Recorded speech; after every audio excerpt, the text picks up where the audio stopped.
Sarà una domenica in compagnia del bel tempo sul Triveneto, ci attende dunque una giornata all'insegna del sole sulle nostre regioni. Vediamo insieme il dettaglio dell'11 febbraio. Sul Veneto locali foschie, nebbie e nubi basse al mattino sulle pianure meridionali, ma rasserenerà presto. Ampio soleggiamento altrove con cielo poco o parzialmente nuvoloso. Diamo ora uno sguardo all'andamento delle temperature. Le massime saranno comprese tra 5 e 9 gradi, valori minimi tra -3 e 1 grado circa. Spostiamoci ora a vedere che tempo farà sul Friuli Venezia Giulia. Anche qui bel tempo, ma con locali foschie e nubi basse al mattino sul Pordenonese in rapido dissolvimento. Ampio soleggiamento sui restanti settori della nostra regione con cielo sereno o poco nuvoloso.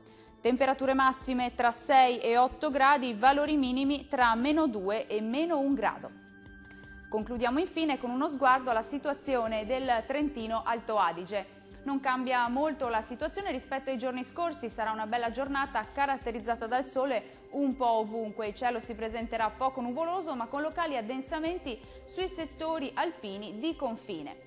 Temperature massime tra 8 e 10 gradi, minime tra 1 e 2 gradi. Il mare sarà poco mosso sulle coste e mosso al largo, i venti moderati da nord. Dal meteo per ora è tutto, arrivederci al prossimo aggiornamento.